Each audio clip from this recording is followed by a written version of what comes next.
How's it, folks? Man, preserving wealth by the square inch. Something I should have considered when I first started, after I attained my initial goals of stacking goals, which were all pretty much prepper SHTF oriented, motivated. And but now that was 30 years ago. Now all this, and my goal was to do this until the age of 70. And if the U.S. dollar hadn't been reset or replaced by that time, then I'd start really looking at how to get some kind of advantage out of drawing it down. So maybe taking 5 or 10 ounces into a coin shop every so often to maybe enhance my retirement. Heaven forbid, I'm not required to cash any of this stuff in. I'll use cash, air quotes. But so there's 70. And so let's say the GSR is 70 to 1. I think people would be comfortable with the GSR like that. So there's 70 of these versus one of these. So there's troy ounce wise, there's 70 troy ounces to carry, to lug around. And maybe you're lucky enough where you have quite a few of the little 70-ounce pods of silver. But what if? And for portability, man, gold is pretty good. No, but an ounce of gold, shit, Jiminy Christmas, that's like $5,000 nowadays. Seems so, but these come in fractionals. So, I don't want to pay premiums. Okay, people were saying that 8 months ago that people would not buy a hunk of silver that they said they liked because it was $8 over spot. But $8 over spot at that time meant that the selling price, the purchasing price was $38. And they grumbled. Well, now, even what if you'd be able to buy it at spot? You're looking at 70 something, 78, whatever, 72, somewhere between 70 and 80 right now. That's right now. So, I understand all that. So, yeah, but, and like World Money Wins and Silver Heist, and there's a few others. They do buy a gram or buy a tenth of an ounce, or gee whiz, even World Money Wins. He did it with all the denominations for a year, or up to the point where you got 28 ounces, no, 31 ounces, 31 grams to equal an ounce of gold.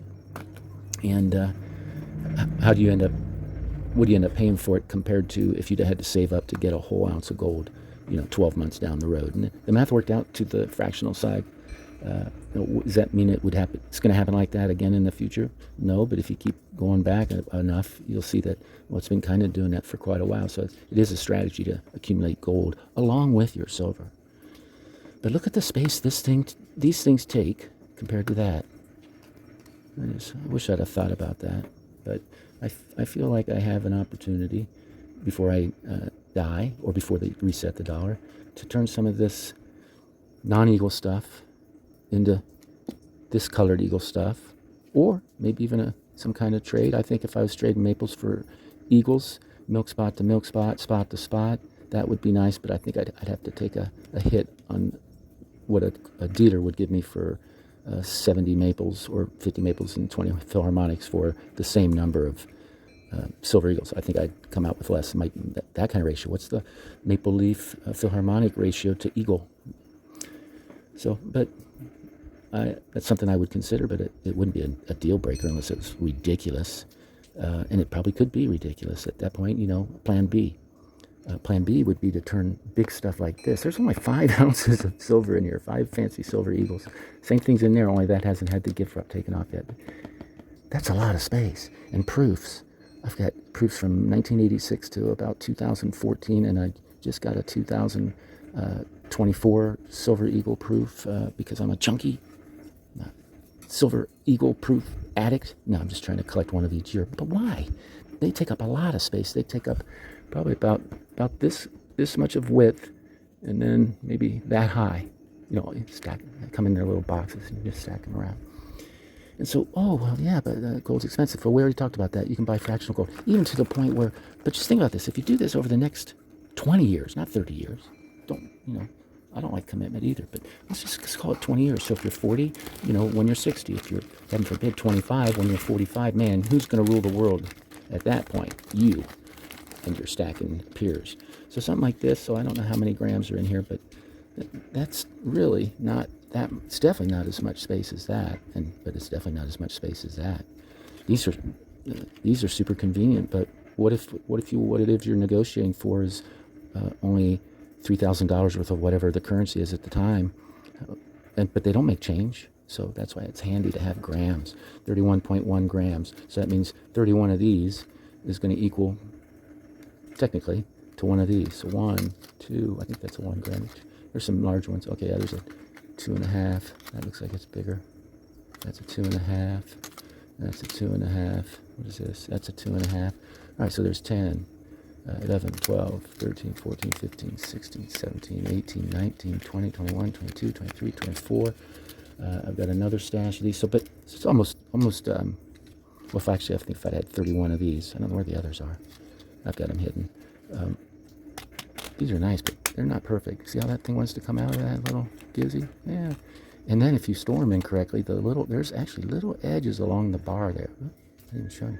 Little edges, and some of them, if it's been at the bottom of the stack for too long or too consistently, it kind of, wears it down a little bit. Doesn't wear it off or wear it away. You catch my drift?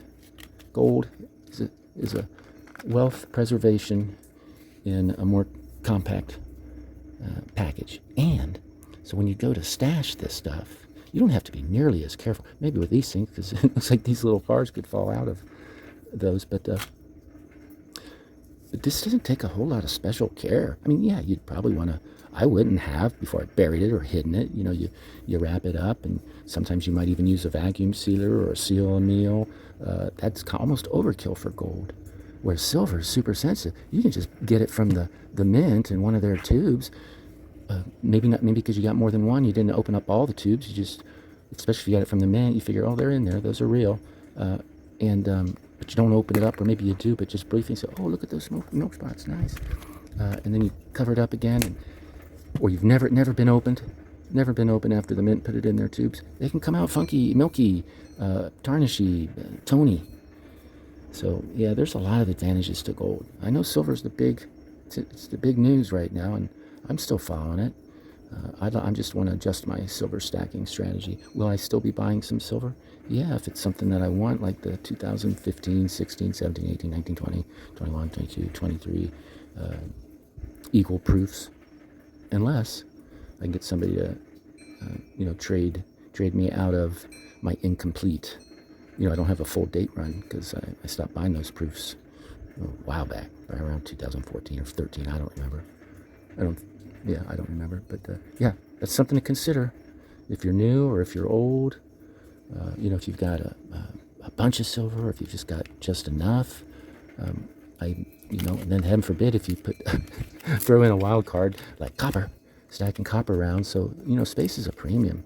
And then, the more you have, the more you got to hide, right? So these don't take up too much space in their little fancy capsules. But I've got a lot that are just in the tubes. I'd say 97% of the eagles I have are in their green tubes. I've got some Lucy's, but these are really neat. So this is a this is a fancy one. This got a little, what's it called? Star. Privy. Boy, that's a weird term. Privies used to be an outhouse. Oh, let's see if I can get my studio light to there it is. There we go. There's a star just catty corner underneath the W. Or whatever that logo is. I think that might be the artist engraver or something like that, because the mint mark is, I don't know where, this is a type 2. I don't have much experience with type 2s, but it sure looks like it's got some milk spots too. That's funny. They don't really bother me, but I'd rather not. So these are cool. So what do you think? What do you think about space and portability? So let's say you got to get out of Dodge or get away briefly, temporarily, or for a long time. Gold is a lot more compact, a lot easier. And if you have the fractional stuff like grams or 1/10 of an ounce eagles, I got a bunch of them, 1/4 ounce eagles, those are nice. But now at today's prices, the strategy changes, because what's a quarter? So if gold's at $5,000 and some dealers only paying whatever under, or if somebody finds somebody pays, so that's $1,250. And if you're talking about today's U.S. dollar and what $1,250 can buy, or how important it might be for somebody in 2026, it might be pretty darn important and a very viable transaction of between two willing parties. So Would I, if I had to do it all over again, would I not have a bunch of silver? No, I'm comfortable with my silver number. I got a little carried away with the types and the sizes of them. A kilo coin, a 5-piece set here, another set, and those proofs with their fancy space-sucking boxes. But live and learn. But I hope people are thinking way forward. I know I was just listening to T Square's his latest video, and he kind of feels like people are, I don't know, to paraphrase it, kind of getting tired of it, or getting tired of maybe not getting the instant gratification that they were after. All different reasons that he feels that there's a lull in the enthusiasm, at the very least, for the stacking community. I think we're in a flux, definitely. And this week, wow, tomorrow's Friday. Chinese markets opens again in another 3 days, or 2 days, or 3 days, and then New York. There's no President's Day next Monday. I don't think there's any holiday. I have a follow-up for my eye surgeries, but I don't think the post office is going to close down for me like that. But yeah, I'm curious as to what's going to happen. It's not going to really affect me because I'm sticking to my guns. I put a 30-year limit, 70, and so it just happened to be about 30 years. When I turn 70, if they haven't changed the dollar, if they haven't, some people talk about confiscation. I think it's more going to be like a consolidation, where they're going to trick us, or I think what they're doing right now, they ran the prices really up. A lot of people, especially those that bought in 2011, a lot, at the peak, they've been waiting for 15 years to see the light of day, if they're looking at it as not a super long-term strategy, but maybe looking at unrealized profits or negative. They were upside down a little bit. So it's possible a lot of them got out of their physical at 75. If I had that mindset, and if I'd have bought at the peak, if I had a $50 plus dollar cost average, I would definitely seriously think about that. Put some pencil and paper together and see what I come up with. And then those that resisted, what happened? It went up. Now, just because the spot price said it was supposed to be $85, does that mean people were selling it for $85 to either corn dealers or fellow stackers? Yeah, they were. I've heard stories.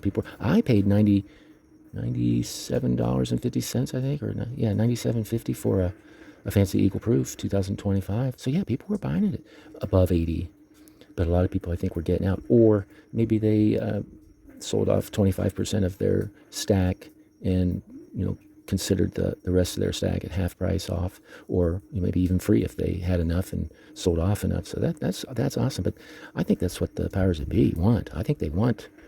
I don't know if they want our silver. I don't know how much collectors and stackers physically hold, but I don't think they want it just because it's the weight and they need it to make some solar panels, or have a third home in the Hamptons.